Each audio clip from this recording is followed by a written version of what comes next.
Good morning, everyone. Um, Due to the coronavirus, we cannot have a proper seminar at the university, so we decided to record a seminar here.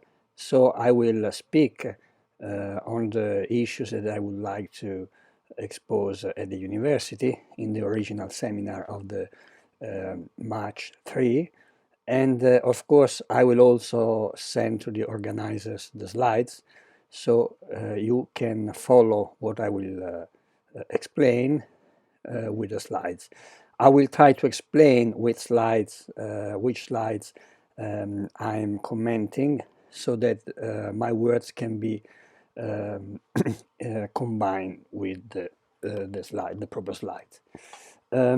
First of all, I would like to introduce myself. I graduated at the Bocconi University in 94-95 under Professor Lunghini. Then I started a doctorate at the Sapienza University in Rome. When I was doing my second year at the doctorate, I won the Bank of Italy national examination. So I started to work at the Bank of Italy in the banking and financial supervision department. So for the last 23 years, I worked at the Bank of Italy.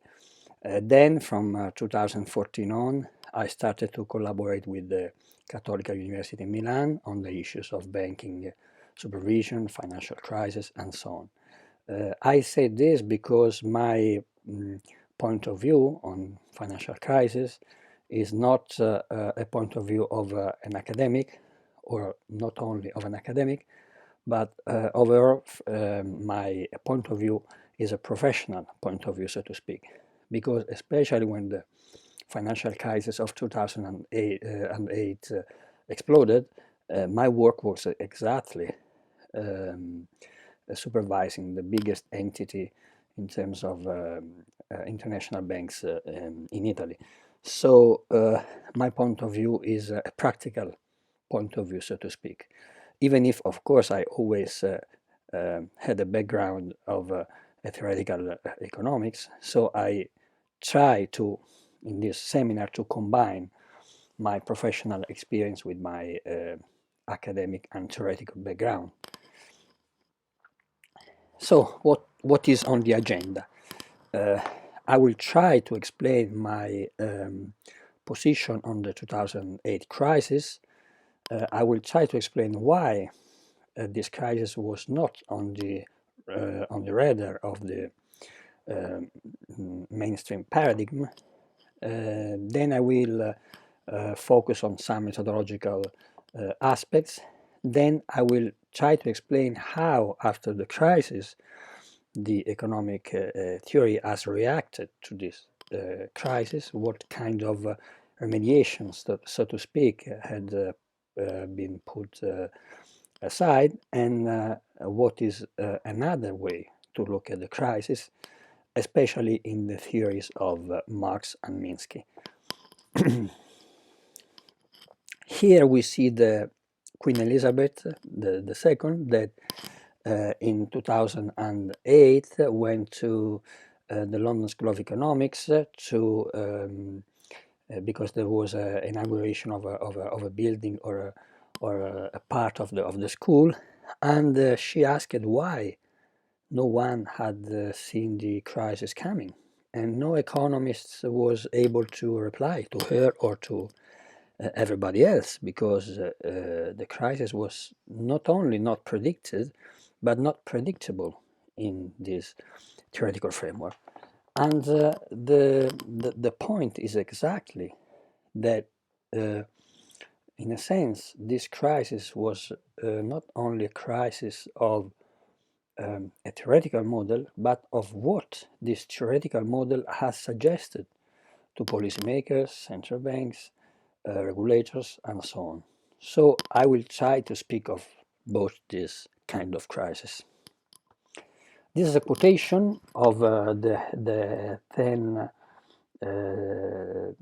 Stephen King, that at the time was the chief economist of HSBC, one of the biggest bank in the world, that in 2012 pointed out this very interesting point.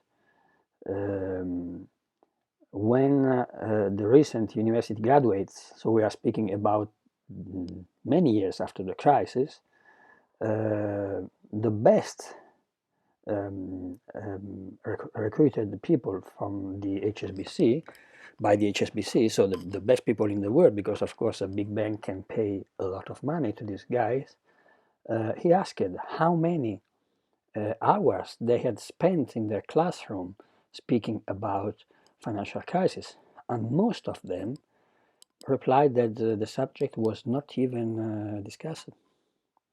So you could manage to be graduated in the best universities in the world, in the US, in UK, in Europe, etc., without speaking about financial crisis. And this could seem peculiar, but if you think about it, it's not so peculiar. Of course, after the crisis, the wisdom was there, because the crisis demonstrated many things that people that were outside the classical and neoclassical paradigm especially explained. So we put here a lot of different quotations about this crisis. The first one is by Krugman. Much of the past 30 years of macroeconomics was spectacularly useless at best and positively harmful at worst. The second one, we are digging ourselves one step at a time deeper and deeper into a fantasy land. So the problem was exactly that the theory was gradually detaching from reality. The third quotation is from Mervyn King, former governor of the Bank of England. The crisis was a failure of a system and the ideas that underpinned it, not of individual policymakers or bankers. This is a very important observation. Ackerman was at the time the CEO of Deutsche Bank, and he declared this very interesting sentence: "I no longer believe in the market self-healing power." Then we have the famous article on the Financial Times, "Nationalized to save the free markets," and this was exactly what they did at the time. And the last one was the cover page of Newsweek at the time, that was "We are all socialists now." That of course does not mean anything in political terms, but this means something in policy making terms. And this is interesting if we think about the fact that Newsweek was the magazine where Milton Friedman published his article, more political article, many decades ago. So we have two competing, so to speak, paradigm. And here I try in this slide to put them aside to see, to put them together to confront them. So from one side we have the classical paradigm, where we have the division of labor that is meant to produce more efficiency and more profits. We have functional social classes, so the classical economists always speak about classes, not individuals. We have exchange values, so we have prices, not quantities. We have exchange values, not use values. This is important because money exchange values have no limits. They can be accumulated with no regard for physical limitations. On the contrary, use values does have limits. For instance, we can be rich as we want. We can have a wealth of tens or thousands or billion of euros, sterling, dollars, and so on. But we cannot eat as much as we want. We cannot eat a ton of ice cream. So if we speak about exchange values, we speak about an economy and a society that has no limits. Accumulation is maximized, where maximum is infinite. On the contrary, if we speak about a society that is based on use values, we speak about a society that has limits, is based on limits. Then we have, on the classical side, a situation of surplus and conflict for this surplus. So in Smith, in Ricardo, in Marx, etc., this surplus, that is basically profits, that comes out from production, and this is realized in the distribution and consumption of these commodities, produce a conflict about this surplus. On the contrary, in the neoclassical side, we do not have production, we have consumptions. We do not have classes, we have single agents. We have harmony, not conflict.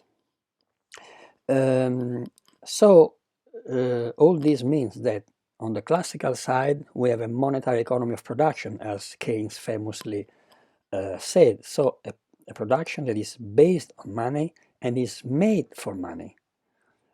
Producers are not interested in use values, in their commodities. They're only interested in money. They want more money from less money, and that's it. On the contrary, in the neoclassical world, we have no money. We have only commodities. Money exists only as a numeraire, as a practical tool that can be considered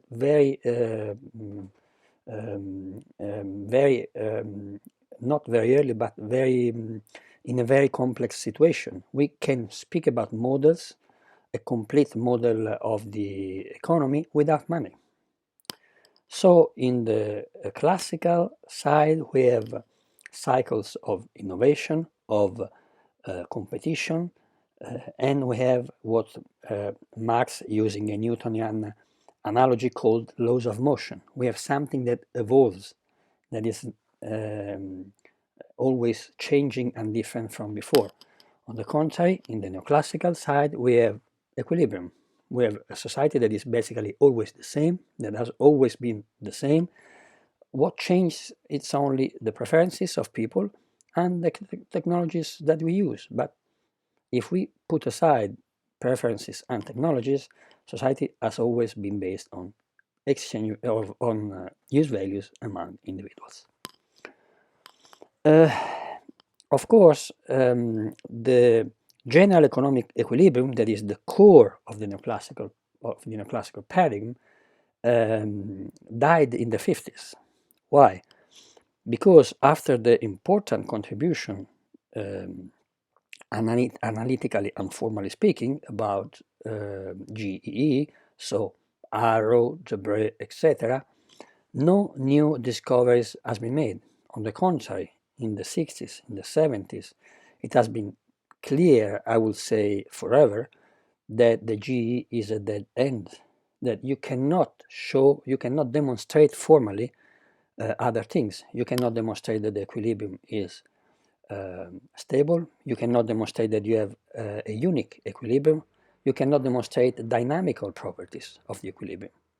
You can only demonstrate, under very, very difficult assumptions, that the equilibrium exists. But this is absolutely obvious. For the classical, the fact that the equilibrium exists was absolutely obvious, but also absolutely non-interesting. So the problem is that the GE as a core analytical aspect of the paradigm has died, but no one noticed it. On the contrary, its children, so to speak, are triumphant. Here I try to put all these kind of outcomes from the GE. So we have the rational expectation hypothesis that produced the so-called new macroeconomic theory, the real business cycle from one side, and from the other side, the expected utility theory, the efficiency market hypothesis. So all these kind of formally and analytically well-defined theories have triumphed. If you look at the Nobel Prizes, I would say 90%, maybe 95% has been given to people that developed the theory that are in this slide. Even if the core of all these theories that I repeat is the GEE, the General Economic Equilibrium Theory, made no progress from the 50s on. On the contrary, it went backwards because it was not able to grow. So, what is this strange situation where the root of the paradigm is dead, but the other part of the tree are flourishing? The consequences of mainstream economics of this situation is that social analysis is not interesting because we can do without analyzing how society is made, how firms are managed, and so on. We are only interested in formal assumptions for our models. And the methodological individualism is paramount. If you cannot demonstrate that the concept that you are using is micro-founded, so is based on the behavior of individuals, this concept does not exist. The second point is that historical, institutional, business model development are uninteresting. We are not interested in history, in real development, because society works in the same way as it always worked, basing on what individual rational agents are doing on the markets. So there's not a point to study concrete features of, for instance, the organizations of the firms, of the markets, and so on. These are issues that you can leave to historians, to sociology, to psychology, or to other inferior sciences. But economics must concentrate on formal analysis of the agent's behavior. Another important point is that in this framework, states and central banks can be left outside, but even if you consider state and central banks, they are neutral technical devices, not institutions. Of course, there are a theory that develop the idea of an institution that has interest on its own. For instance, the public choice theory, the political cycle theory, and so on. But all these kind of theories are based on the idea that the states and central banks are agents on their own. So they have their own preferences, maximization utility function, and so on. So from an exageration, that is, they do not exist, to another exageration, that is, they are agents among agents.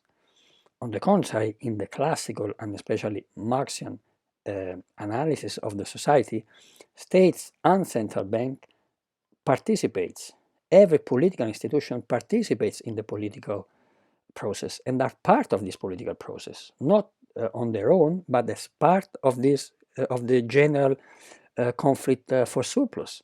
So the economic policy is not something that comes from the blue sky, but it comes from the needs of the different social classes that are fighting the battle for the surplus. This is the difference. All these needs that, at the end of the day, economics, the mainstream paradigm of economics, always needed an external foundation, so to speak, another science that gave to economics its foundation. And this foundation can be equations, that is, mathematics, or psychology, or other sciences. But at the end of the day, we always had this need for an external foundation. Of course, if you depend on another science, the development of this science can change also your science. For instance, when the axiomatization of mathematics, the program originally developed by Hilbert and other famous and very brilliant mathematics, went belly up because, of course, of the critics of Gödel. Also, economics was touched because at the time, in the 30s and in the 40s, economists tried to rebuild economics, basing their science on the idea of Hilbert about axiomatization. The same is true after many years for psychology, because as we will see, after the crisis, all this kind of psychological explanation of the markets became very important. So economics now is, I would say, totally dependent from psychology in some field. So we can ask, has economics failed as a science? And of course, it depends. In these slides, I put two pictures. The first one, of course, is the very famous O.J. Simpson case. One could say the legals of O.J. Simpson, what were their aim during the trial of O.J. Simpson? Of course, their aim was that O.J. Simpson, that was their client, was considered not guilty.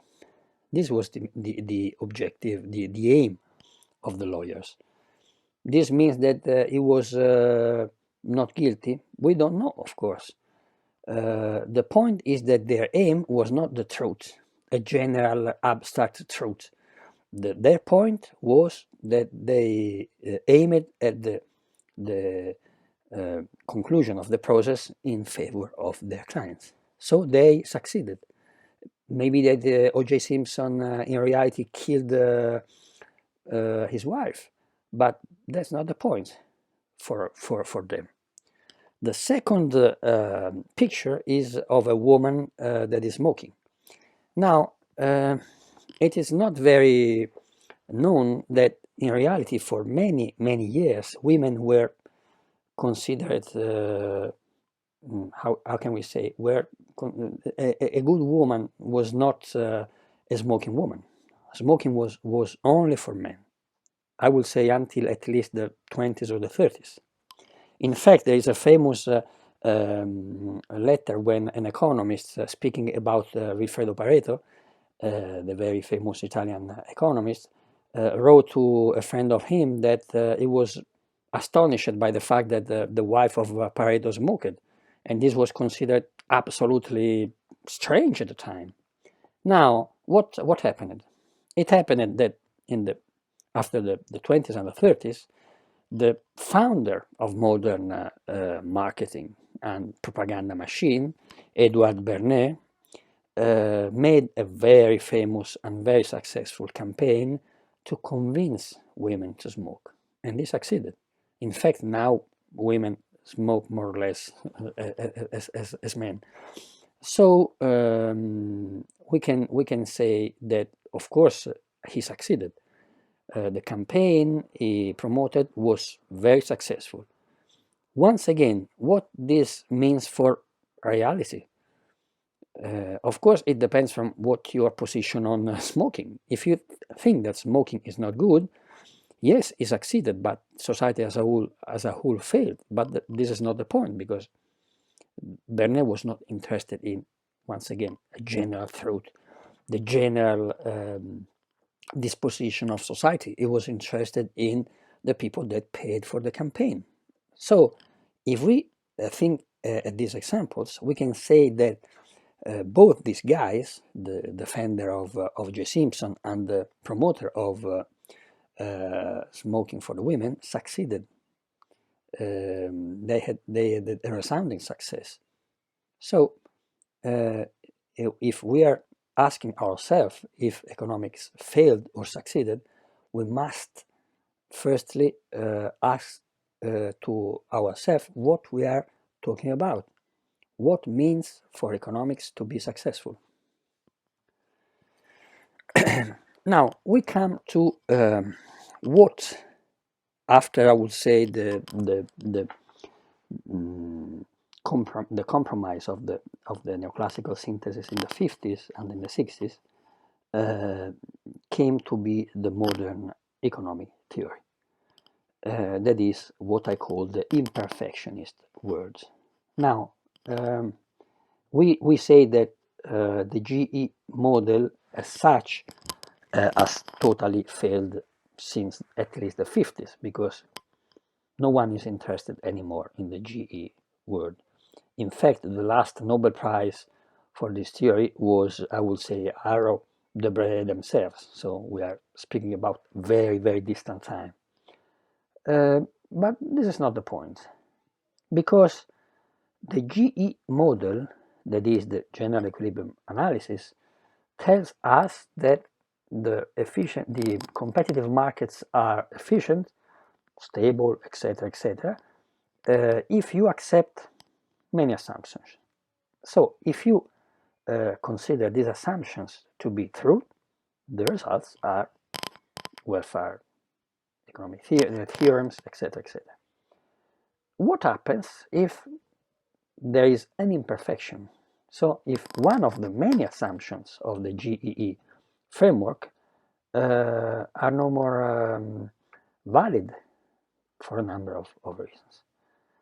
Of course, the economics of the last 2 or 3 decades at least are the development of these imperfections.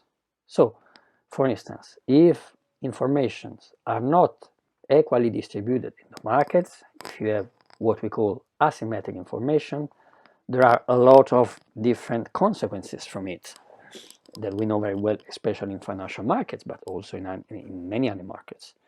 If you have non-constant return of scales, you have many consequences: oligopoly, monopoly, the growth of the scale of the firms, economy of scales, and so on. If you have externalities, if you have public good, etc., so you can have many imperfections that, in a sense, put the world more distant from the perfect situation of the GEE, and this is the point. At the end of the day, economics is about the study of imperfections, of something that makes reality far away, or at least not very close to the GEE assumptions. We can ask in these general pictures, why psychology? What psychology has to do with this situation? Well, psychology is a way to put inside the theory many imperfections. Agents are not perfectly rational. They have limitations in their rationality. They can be fooled by situations and so on. So at the end of the day, psychology, as the imperfectionist word as a whole, is a way to keep modern economics connected to the GEE words, but with minor concessions, so to speak. That is, the theory accepts on minor issues that there are problems. For instance, we can have too much inequality in the distribution of wealth. We can have too much finance in the world. So we have imperfections because nobody is perfect, and the role of economics is to find these imperfections and to propose solutions to these imperfections. So in a sense, behavioral economics and many other imperfectionist theories acted as a caretaker of GEE, because in a sense they put GEE to bed and in a sense to nowhere, because GEE is not very interesting. No one is very interested in the core aspect of the paradigm.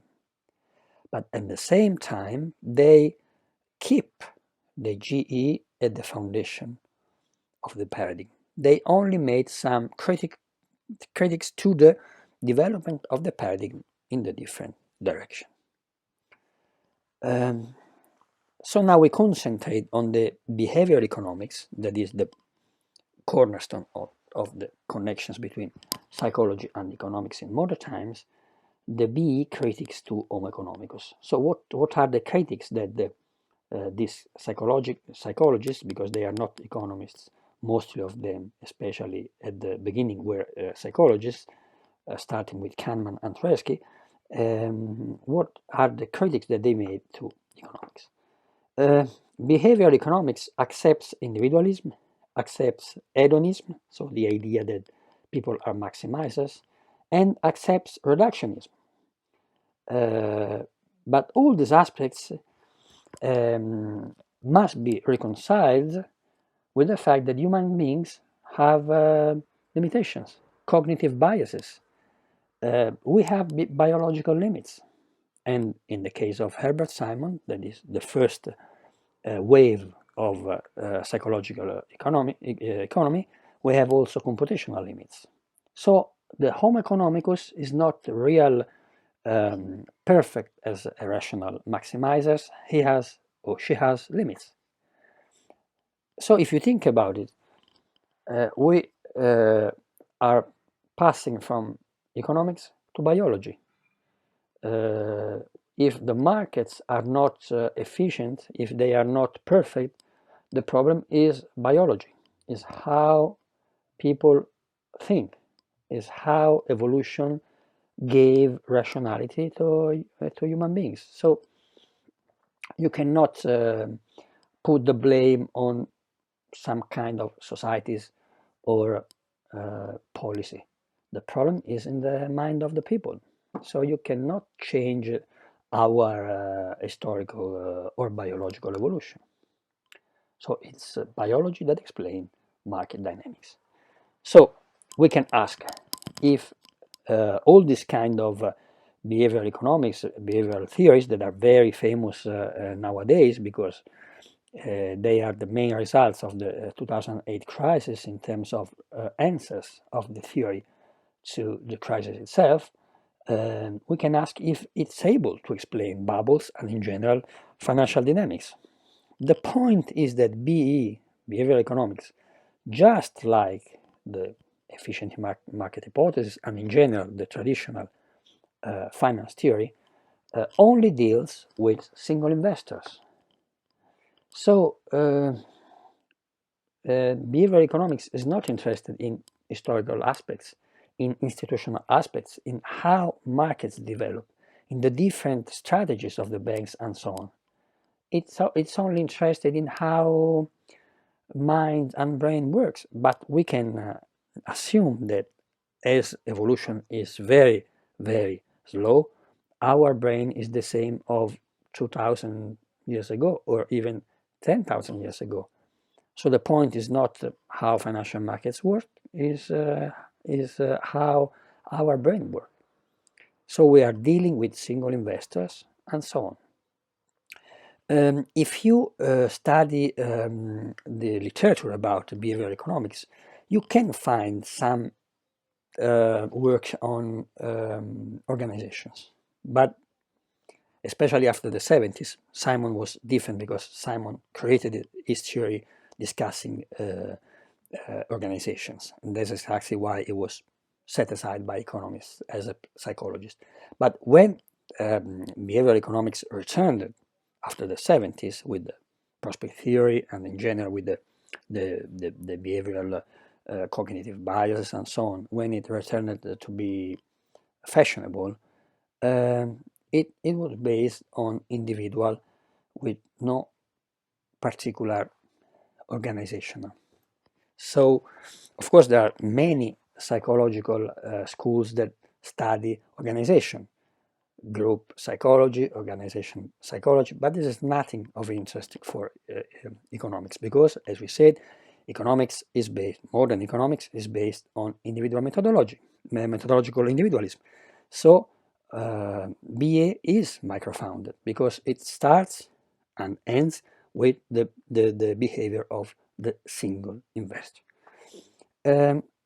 Of course, if you explain the markets with biology, and as biology is always the same, it's very difficult to explain why bubbles, financial crisis, banking crisis in the history are so concentrated in specific periods, in specific countries, in specific sectors, and so on. For instance, from 45 to the 80s, financial crises in the Western countries were very, very uncommon. I would say were simply inexistent. Why? Why, on the contrary, after the 90s, financial crises became so common again? Our brain changed after the 80s? Of course not.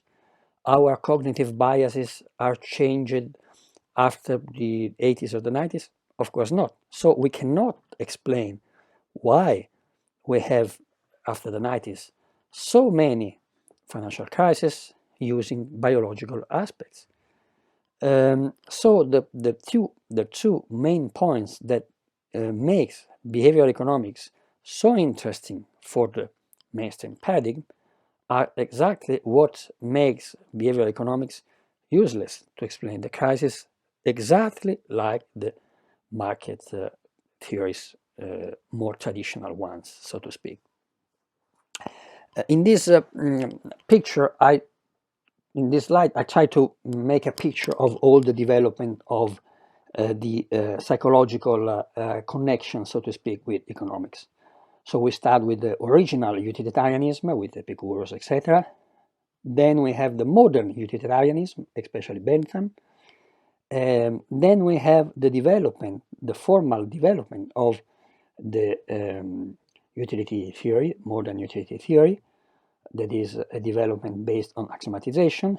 Then we have a growing empirical and theoretical anomalies, starting with the very famous paradox of Allais, a famous French economist, that showed that the EUT theory was incoherent. And then we have the first wave of psychological economy, that is the bounded rationality of Simon. Why he was defeated? As I explained, the problem was that the Simon theory was based on organization. In the 40s, during the war, economists were forced to work for the government, for the army, etc., and to develop operational theories because they were part of the war efforts. So they were forced to start with the analysis of organization. And this was Simon did at the time. In fact, in the first book about bounded rationality in the 47, Simon exactly speak about what he called administrative behavior. So a behavior that is based on an administration, that is an institution, an organization. So these behaviors are not based only on our mind, on our biological structure, but on the organization, how we interact with other people inside structured organization. This means that all the conclusions and the assumptions of the mainstream paradigm was to be excluded from the theory because we're useless. That's why Simon was defeated. Simon was blocked, so to speak, and expelled from the economics department of his university because his theory was very dangerous. Then we had silence, so to speak, in the 60s, in the 70s. Then at the end of the 70s, Simon received a prize Nobel because of all his studies about cognitive theories, artificial intelligence, and so on. But in the 70s, a new wave, the second wave of psychological economy came about. Kahneman, Tversky, and so on. They won. Why? Because, as they always very clearly stated, they were not economists and they were not interested in economics.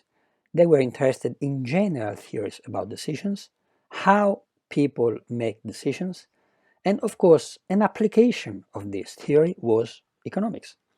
So the prospect theory, all the biases that now are very famous, from overconfidence to the mental accounting developed by Thaler, were first developed in a more general situation with many more applications. So this is the second wave that succeeded very, very well, and then we have all the outcomes from the children, so to speak, of this second wave in terms of priority heuristics, emotional finance, neuroeconomics, and so on. Here we speak only about neuroeconomics, that is the last outfit of this strand of theories. That is interesting because neuroeconomics, what neuroeconomics does do? Neuroeconomics try to explain the decisions of the people, the behavior of the people, using neuroscience. So using neurotransmitters, and all the different kinds of explanation that neuroscience use to explain decisions, behavior, actions, and so on. So neuroeconomists scan the brain, scan the people using the classical tools of neuroscience, the TAC, the PET, etc., all these kind of medical devices, to try to see if they can analyze pattern of behavior using the brain. What is important of neuroeconomics is that if you think that the biology is the key, the point is to understand economics using biology, then neuroeconomics is the more promising, so to speak, theory, because it is the most reductionist and biological theory conceivable, because you do not have organizations, you do not even have people, you only have neurotransmitters, parts of their brains. Secondly, this is very good for reputation, because neuroscience is hard science, is a proper science, so to speak. It's not sociology, it's not history, it's not psychoanalysis, some kind of a discussion that is not very clear what it is for a hard science. And economics has always had tried to be considered a hard science, a very, very real science. So a science with mathematics, a science with proper experiments, and so on. So what neuroeconomics do? They try to explain markets using our brain. And they are convinced that they will find a way to measure utility, to find interpersonal utilities, and so on. Of course, they do not succeed in doing this, at least not yet, and I can easily predict that they will ever fail in this endeavor, because measuring utility is not something that you can do inside the brain of a people, but only explaining how these people interact with other people, because utility is not something that comes from our brain, but from our life, from society that we live in. So neuroeconomics will not be more successful than behavioral economics, or in general all this kind of utility theory, at least since the start of the neoclassical economics, Gibbons, Valrat, the Austrians, Edgeworth, and so on, to explain utility and interpersonal utilities.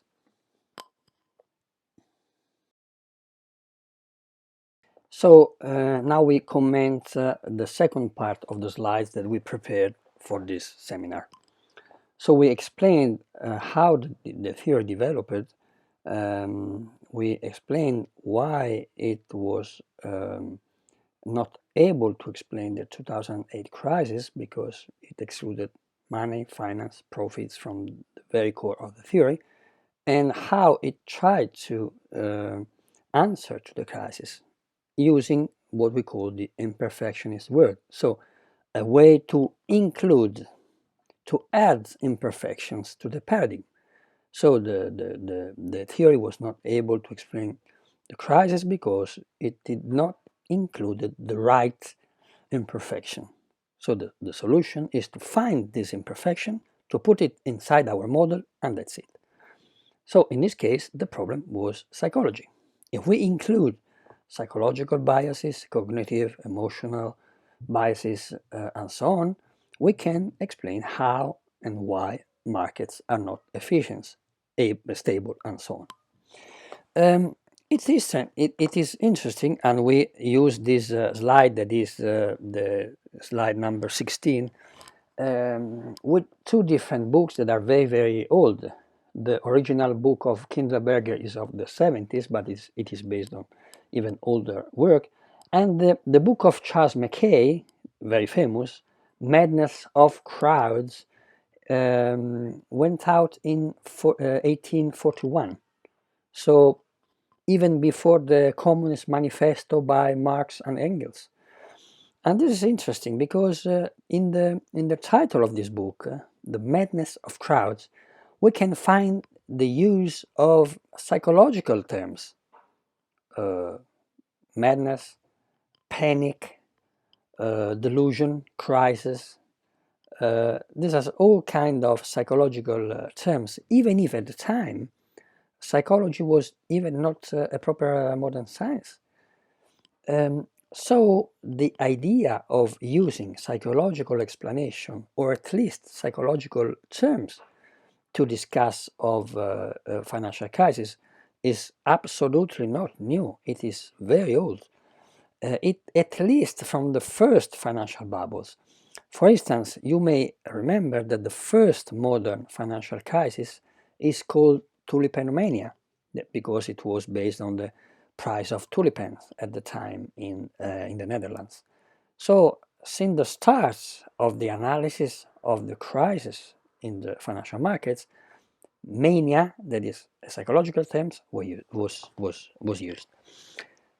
So this to say that this is very nothing new. The point is that these economists always, or these historics or other scholars of finance and financial crisis were trying to use psychology not as the explanation, but as the outcome, so to speak, as the effects of the crisis. So the problem was that the crowds went mad because, for instance, the bubble.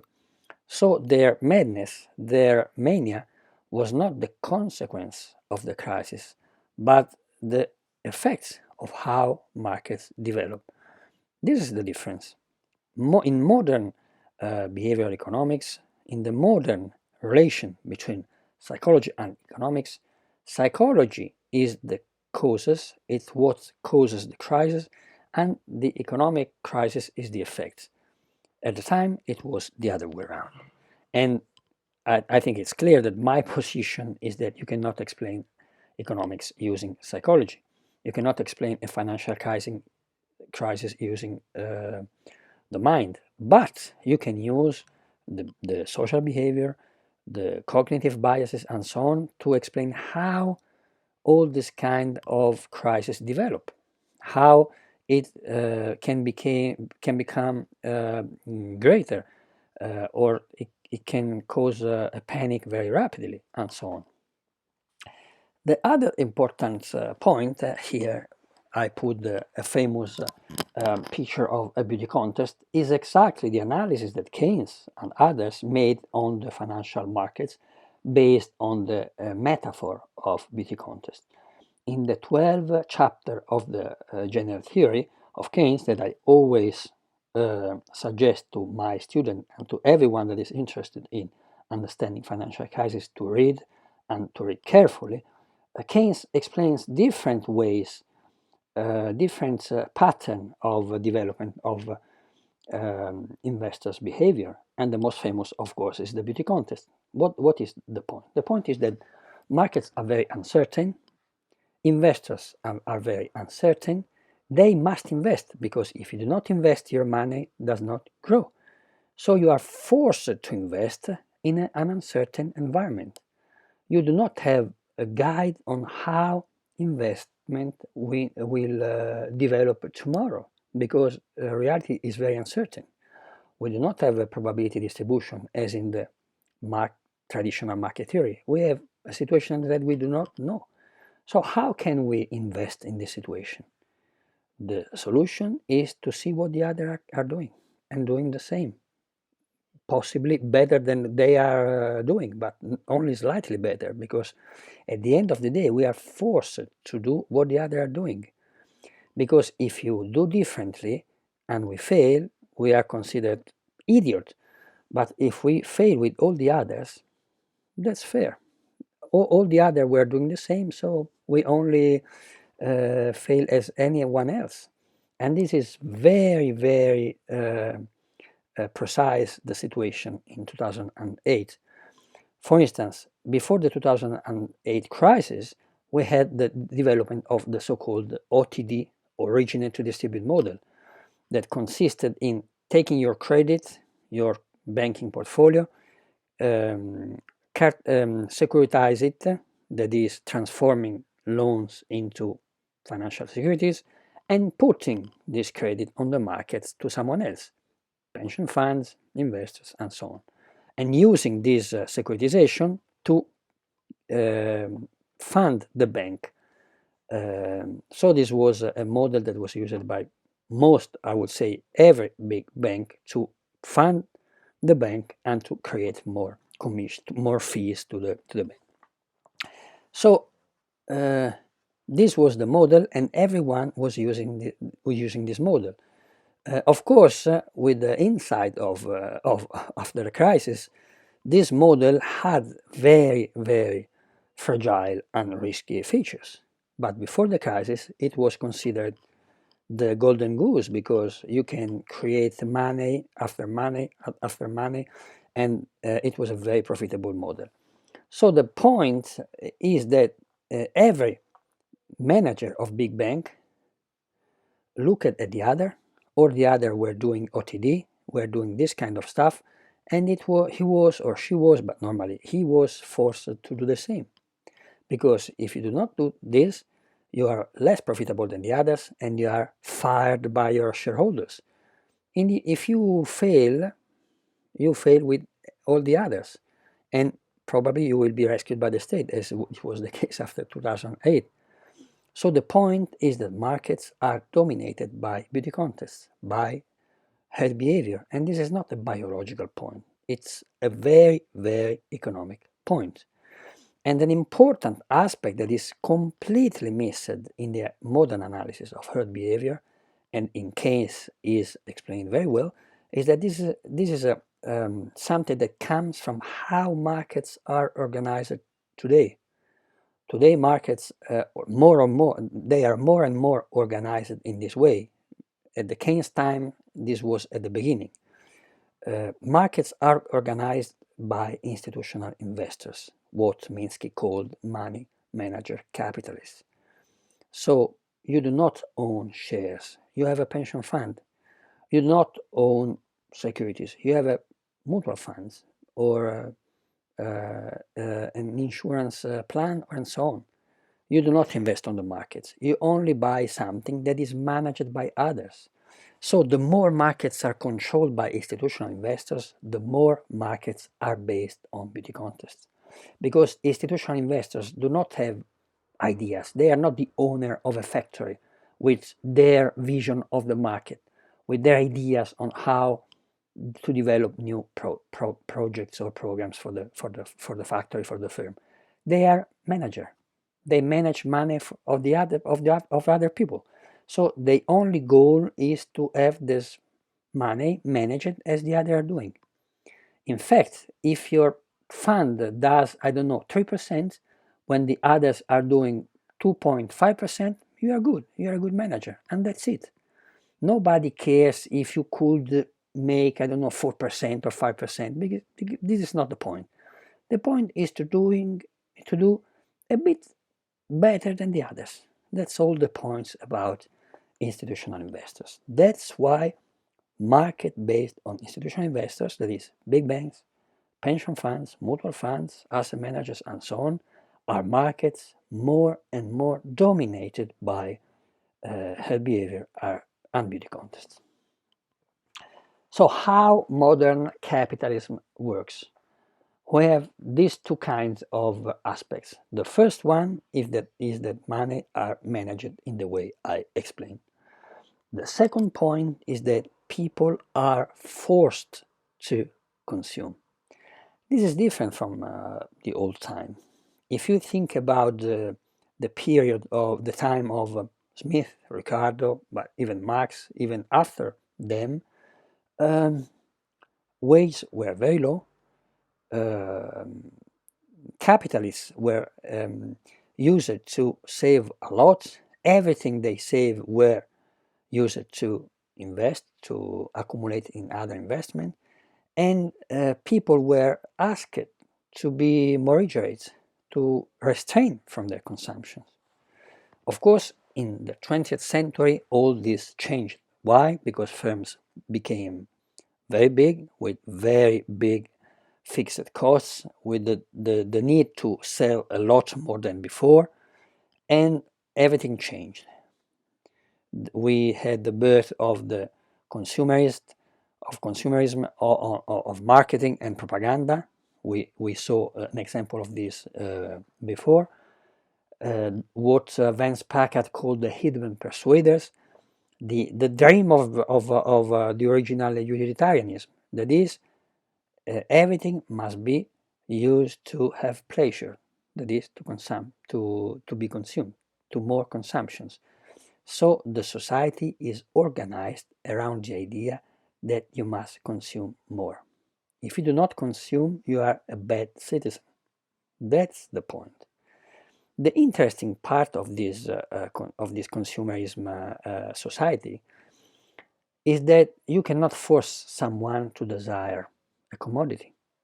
Of course, you can force a man to be enrolled in a war and to kill other people, but you cannot convince someone that it's good to buy a commodity.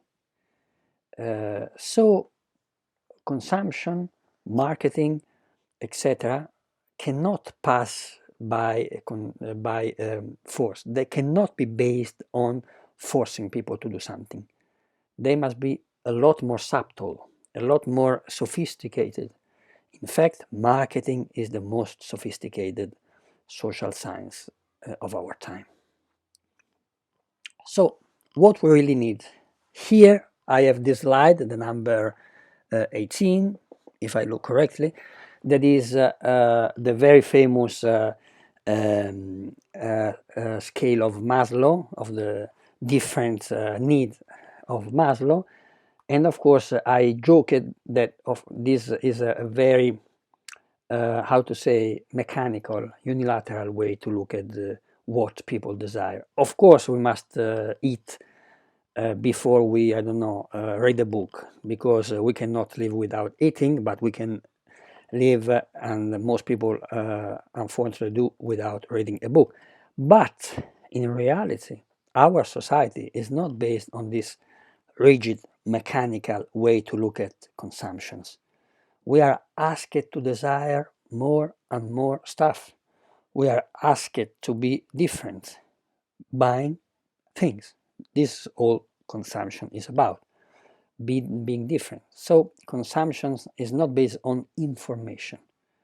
Marketing, commercials, and so on do not give us information. Information are completely useless, completely out of the picture. The point is identity.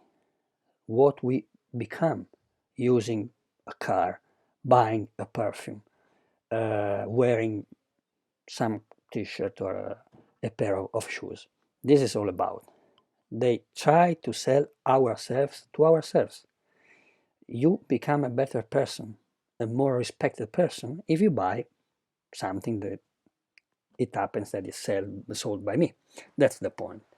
So the modern society is based on this kind of psychological aspects, such as psychological mechanism. This is the most important things in modern society. So the point is not biases, or not only biases. The point is that the firms, marketing, propaganda machine tries to use these biases, emotions, and so on to sell things. That's the point.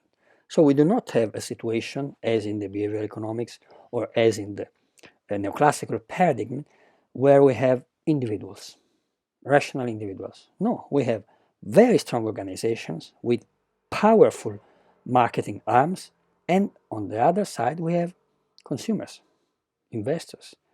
That's the difference. So we cannot analyze this situation using a theory based on, how can we say, methodological individualism, atomism, and so on, because it's completely useless. The last point that I would like to introduce is the development of this consumerism machine in the modern time, with internet, social media, and so on. That's why I called this slide number 20, happiness and IoT, that is the Internet of Things. Maybe many of you have heard about what is IoT. To put it rapidly, IoT is the connection of devices, cars, houses, and whatever to the internet. So the modern devices are connected to internet, and they do not work if they are not connected. This is very useful, of course, because, for instance, your car can explain to the people that repair the car what the car has in terms of why it do not work properly anymore, etc., etc. But in exchange for this situation that can be more efficient for us, it also gives to these people a lot of information, of course. This is all what Facebook, Google, and in general the internet is all about, is a device to collect information. So, as I said, to be happy we must consume in modern society.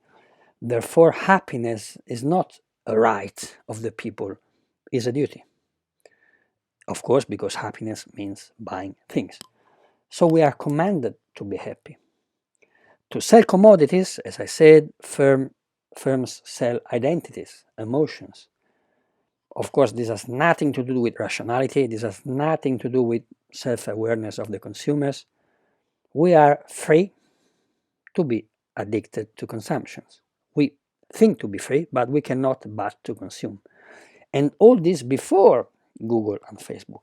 Now, today, with all this kind of with all these possibilities to collect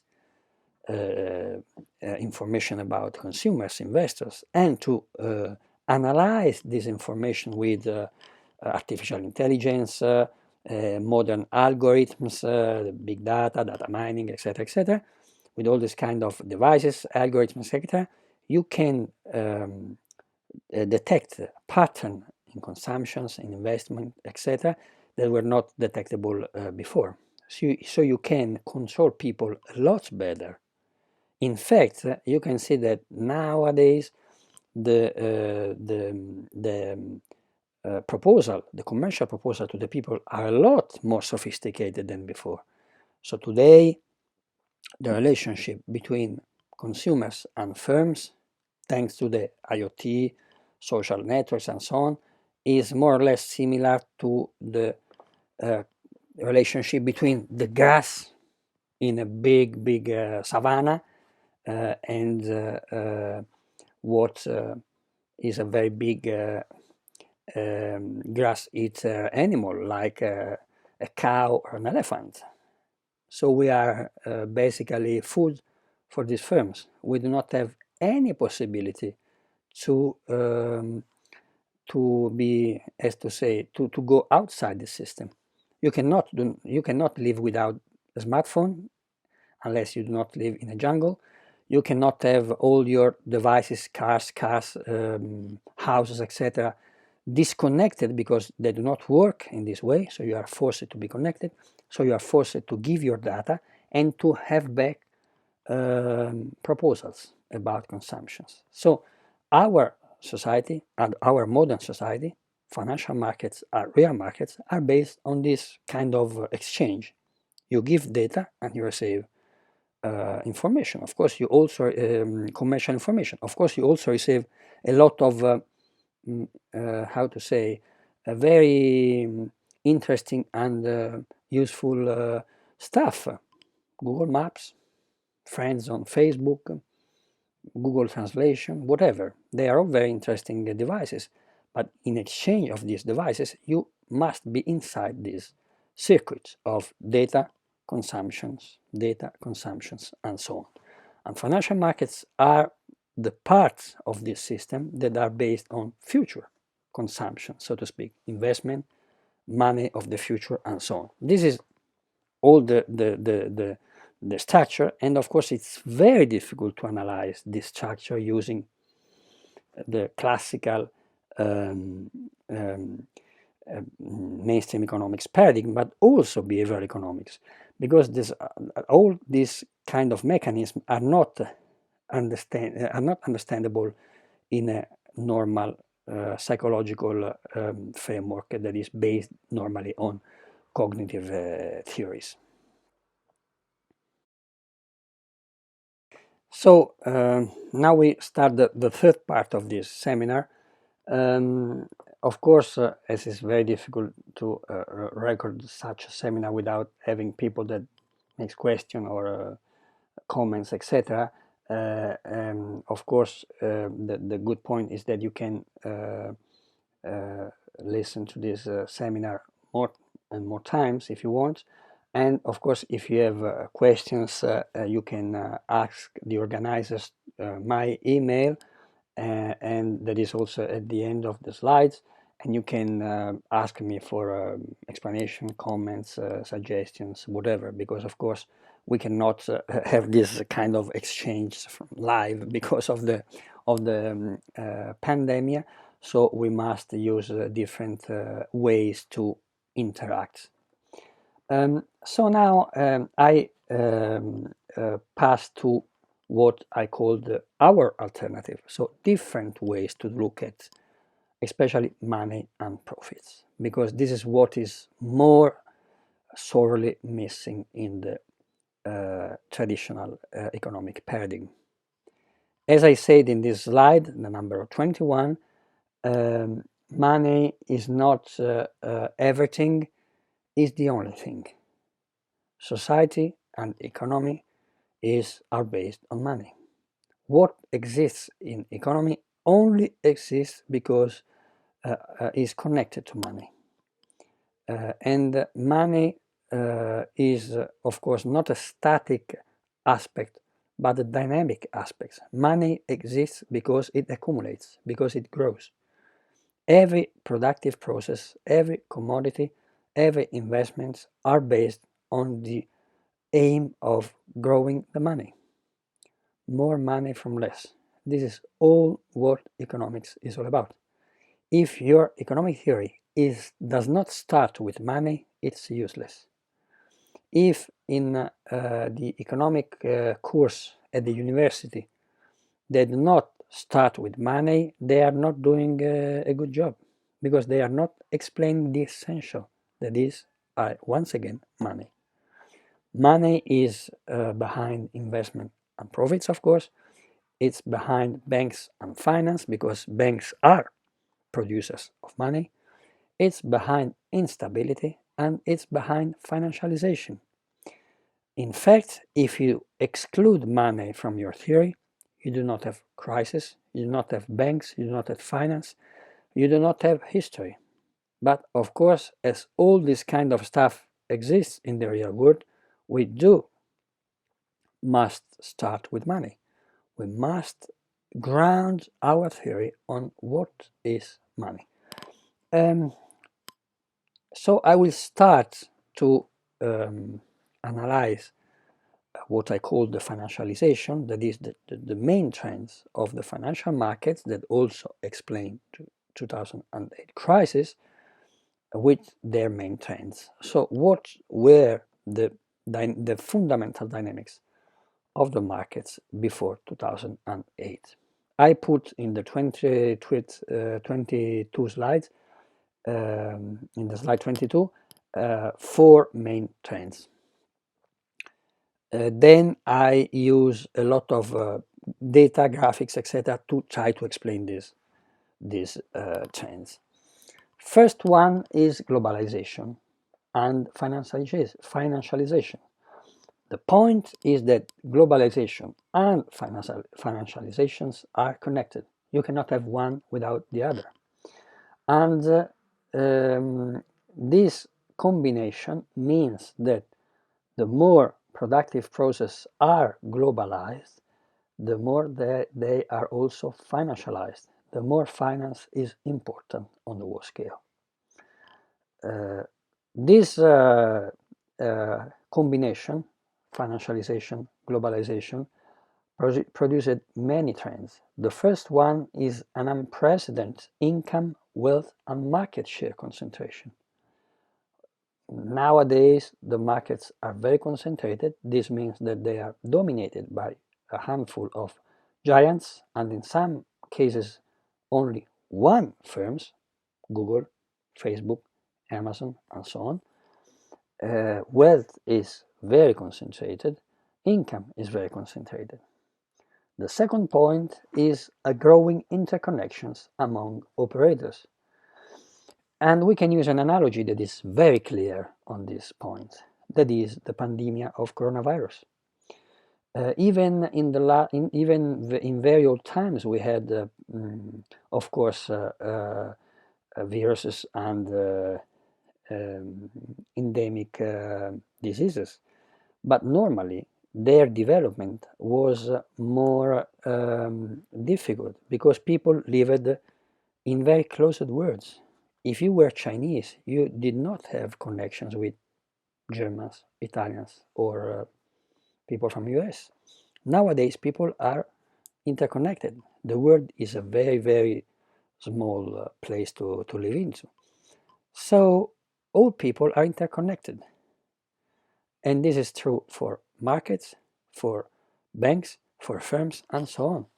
For instance, what we call the global value chain, the fact that nowadays commodities are produced in very different countries, plants, sectors, etc., and then they are combined to be sold, means that a problem in one point of the chain rapidly it's transmitted to the other part of the chains. And this is true also on financial markets. Let's take the example that I already did of the OTD model. The OTD models takes a loan, slice the loan in different pieces, and put the loan in different securities.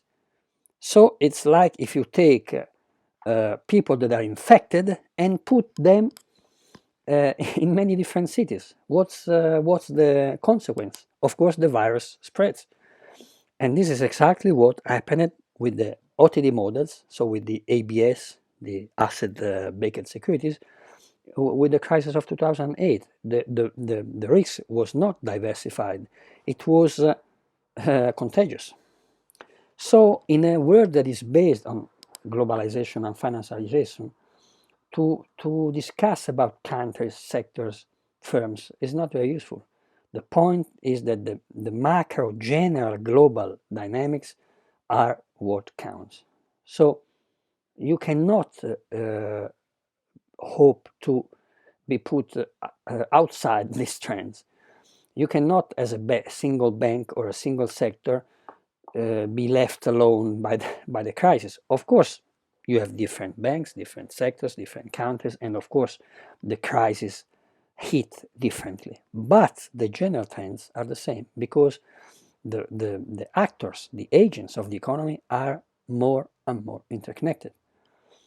The other point is that the diversity of the actors is reducing. Once again, I use the analogy of epidemics and biology. What is the only possibility of a population to be saved from a pandemic before, of course, the modern medicine? It was the difference in their genetics, because a virus or another kind of disease could hit a part of the population, but there were people that were able to resist to the disease because of their genetical combination of their DNA. So the differentiation of the genetics of the population was what allowed humankind to survive. Now, in the markets, if we have different firms and different business strategies, we can have different resistance, so to speak, or resilience, as they normally call nowadays this kind of feature, to the crisis. But if everyone is doing the same, when the crisis struck, you have a situation of unilateral behavior of the market. For instance, in the financial markets, everyone is selling or is buying the same financial security, the same asset at the same time, in the same period, because of beauty contest, because of her behavior, because of institutional investors. So the development of globalization, financialization, institutional investors, and so on, also mean that the behavior on the markets are more and more the same. You do not have 20 or 30 different banks. At the end of the day, you have two or maybe one of them, because they all have the same business model. They do all the same. So this is a very, very worrying, because when the crisis struck, when your business model has a problem, everyone has the same problem. So you cannot survive from the differentiation of the behavior, because the behavior are all the same. The third trend that we comment is the growing role of institutional investors that determine, as we said, beauty contest and instability. Why? Because there are no long-term stockholders anymore. I put this quotation here. Every institutional investors only trade securities, only make credit, only develop a certain strategy to have an immediate return against the other institutional investors, because every top manager is judged on what is doing in this moment, not on a long-term profitability of the firms that no one cares about. So the point is that you have a growing domination of institutional investors on the markets, a reduction in their diversity, and so you have a more fragile situation, because you have a more unilateral swing of their behavior. The fourth point is the financialized welfare state. This means that the welfare state is more and more based on finance, on the financial markets. Of course, the point that I put it because it's the more clear is the pension funds. Pension funds are a way to fund financial investments using the parts of the wages of the workers, but also health, instruction, education, and all other traditional public goods are nowadays more and more passing from the markets. But just think about the project finance and so on. So, or just think about the debt, the enormous amount of debt that the university students in the US are forced to study in the university. So in general, even what before was considered an obstacle to the development of finance, that is the state, the welfare state, the public institutions nowadays are more and more inside this same dynamics. That means financializations and globalizations. So this was the introduction, so to speak. Now we will take a look at the different graphics and data that I collect to explain all these trends.